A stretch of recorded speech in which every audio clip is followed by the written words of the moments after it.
Dios les bendiga, hermanos. En este día estudiaremos el capítulo 4 de Primera Tesalonicenses. Iremos por partes. Empezaremos con el verso 1 hasta el verso 8 y después seguiremos el estudio en las otras porciones. Así que daré lectura a la palabra de Dios en Primera Tesalonicenses 4 de los versos del 1 al 8.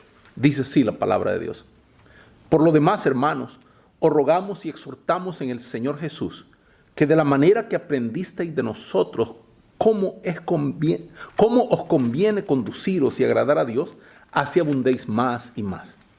Porque ya sabéis qué instrucciones os dimos por el Señor Jesús, pues la voluntad de Dios es que vuestra santificación, que os apartéis de fornicación, que cada uno de vosotros sepa tener su propia esposa en santidad y honor, no en pasión de concupiscencia como los gentiles que no conocen a Dios, y que ninguno agravie ni engañe en nada a su hermano, porque el Señor es vengador de todo esto, como ya os hemos dicho y testificado, pues no nos ha llamado Dios a inmundicia, sino a santificación.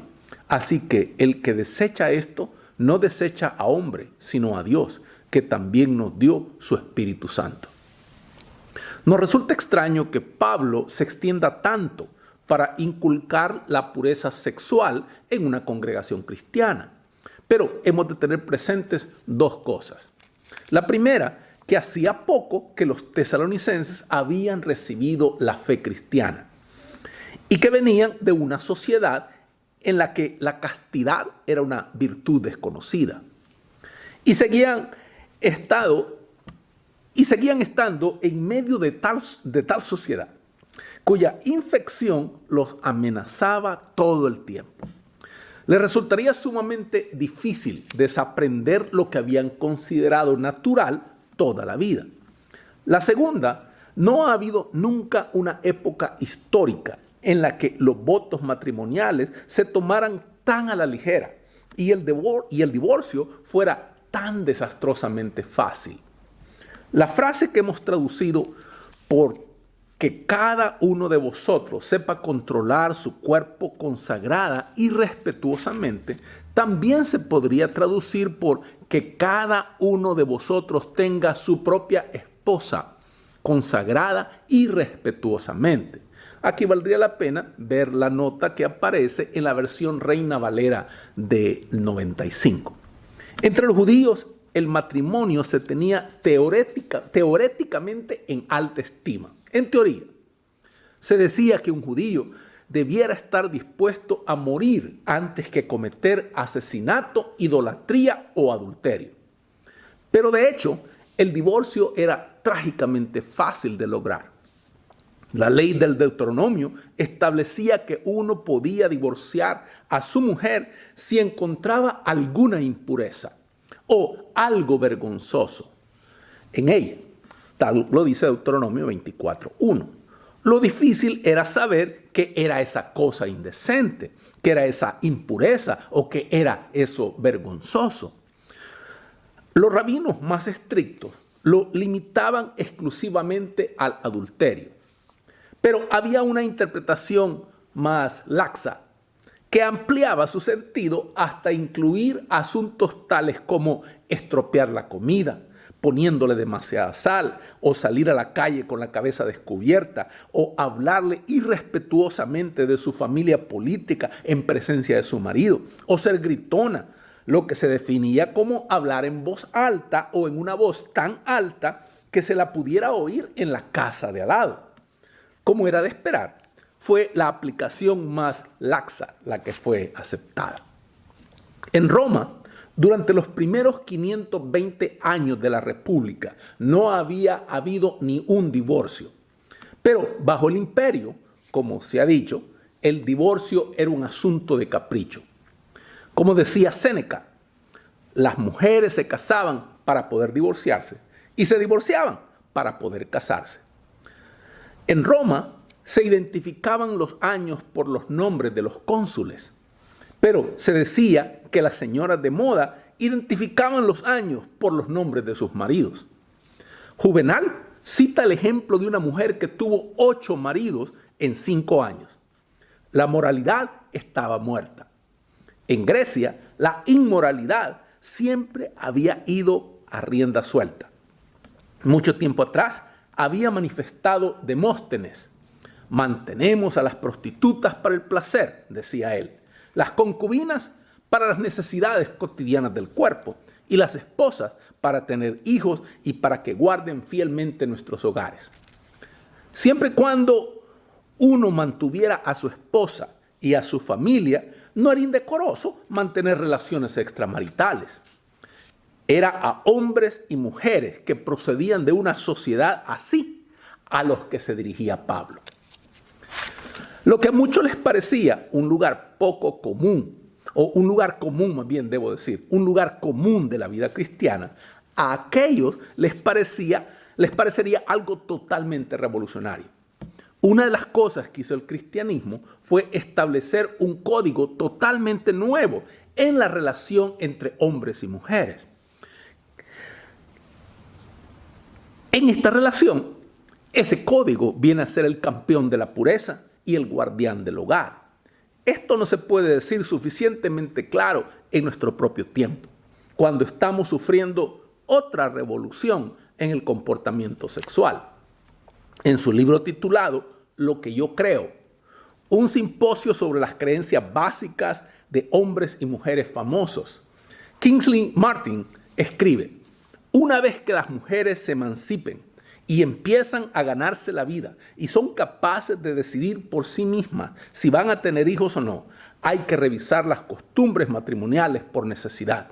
El control de la natalidad, me dijo una vez un conocido economista, es el acontecimiento más importante desde el descubrimiento del fuego. En principio, tenía razón, porque altera fundamentalmente la relación entre los sexos, sobre la que se basa la vida familiar. El resultado en nuestro tiempo es un nuevo código sexual. Ha desaparecido la vieja moralidad, que guiñaba el ojo a la promiscuidad masculina, pero fruncía el ceño a la infidelidad femenina y la castigaba con una deshonra de por vida. Y hasta en algunas culturas puritanas con una muerte cruel. El nuevo código tiende a ser aceptable al que hombres y mujeres pueden vivir juntos si quieren. Eso es la actualidad. Hoy en día resulta ser aceptable que hombres y mujeres puedan vivir juntos, si acaso así lo quieren. Pero el matrimonio no es parte de esa cuestión. La nueva moralidad supuesta no es más que la vieja moralidad puesta al día. Hay una necesidad perentoria en el mundo moderno, como la había en Tesalónica, es de ponerles delante a hombres y mujeres las demandas insoslayables de la moralidad cristiana, porque Dios no nos llamó para que viviéramos en impureza, sino en consagración. 1 Tesalonicenses 4, del 9 al 12, dice así la palabra de Dios. Pero acerca del amor fraternal no tenéis necesidad de que os escriba, porque vosotros mismos habéis aprendido de Dios que os améis unos a otros. Y también lo hacéis así con todos los hermanos que están por toda Macedonia. Pero os rogamos, hermanos, que abundéis en ello más y más, y que procuréis tener tranquilidad y ocuparos en vuestros negocios y trabajar con vuestras manos de la manera que os hemos mandado, a fin de que os conduzcáis honradamente para con los de afuera y no tengáis necesidad de nada. Este pasaje empieza con una alabanza y termina con una advertencia. Y con esta llegamos a la situación inmediata detrás de la carta. Pablo animaba a los tesalonicenses a mantenerse tranquilos y a ocuparse en sus propios asuntos y a seguir realizando sus trabajos manuales. La predicación de la segunda venida de nuestro Señor había producido una situación extraña e imprevista en Tesalónica. Muchos de los tesalonicenses habían abandonado sus trabajos habituales y andaban por ahí en grupos emotivos, todos emocionados, inquietándose unos a otros, inquietándose a sí mismos, esperando que se produjera en cualquier momento la segunda venida de Cristo. La vida ordinaria estaba desquiciada. El ganarse la vida se dejaba de lado, así que el consejo de Pablo era preeminentemente práctico. Uno le decía, de hecho, que la mejor manera en que Jesucristo podía encontrarlos sería tranquilos, haciendo su labor cotidiana eficiente y diligentemente. El pensamiento de que Cristo volverá y la vida tal como la conocemos se acabará no es razón para dejar de trabajar, sino para trabajar más intensa y fielmente. No es una espera inútil e histérica, sino una labor tranquila y útil, la que nos introducirá en el reino de Dios. Segundo, les dijo que pasara lo que pasara, tenían que presentar el evangelio a los de fuera de la iglesia, mediante la diligencia y la belleza de sus propias vidas. El andar vagando por ahí, el permitir que su supuesto cristianismo los convirtiera en ciudadanos inútiles, no era más que desacreditar el cristianismo. Pablo toca aquí una verdad tremenda. Al árbol se le conoce por sus frutos. Y una religión se conoce por la clase de personas que produce. La única manera de demostrar que el cristianismo es la mejor fe de todas es mostrando que produce las mejores personas. Cuando nosotros los cristianos mostremos que nuestro cristianismo nos hace mejores trabajadores, mejores o nos hace amigos más leales, hombres y mujeres más amables, entonces estaremos dando testimonio de veras. El mundo exterior puede que no venga nunca a la iglesia a escuchar un sermón, pero no puede por menos de vernos todos los días fuera de la iglesia. Y nuestras vidas son los sermones que han de ganarlos para Cristo. Tercero, les dijo que tenían que proponerse ser independientes y no vivir como parásitos de la sociedad. El efecto de la conducta de los tesalonicenses era que otros tenían que sostenerles. Hay una cierta paradoja en el cristianismo. El cristiano tiene el deber de ayudar a otros, porque muchos, sin que sea suya la culpa, no pueden alcanzar la independencia. Pero el cristiano también tiene el deber de ayudarse a sí mismo. El cristiano debe tener una generosidad amable que se deleite en dar y una orgullosa independencia que desdeñe dejar de suplir sus necesidades con sus propias manos. Primera Tesalonicenses 4, del 13 al 18. Tampoco queremos, hermanos, que ignoréis acerca de los que duermen, para que no os entristezcáis como los otros que no tienen esperanza.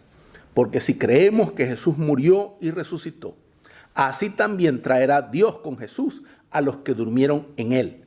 Por lo cual os decimos esto en palabra del Señor, que nosotros que vivimos, que habremos quedado hasta la venida del Señor, no precederemos a los que durmieron, porque el Señor mismo, con voz de mando, con voz de arcángel y con trompeta de Dios, descenderá del cielo, y los muertos en Cristo resucitarán primero. Luego nosotros, los que vivimos, los que hayamos quedado, seremos arrebatados juntamente con ellos en las nubes para recibir al Señor en el aire, y así estaremos siempre con el Señor. Por tanto, alentaos los unos a los otros con estas palabras.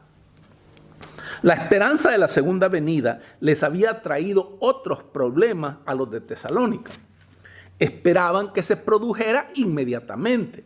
Esperaban estar vivos cuando ocurriera, pero estaban preocupados por los cristianos que ya habían muerto.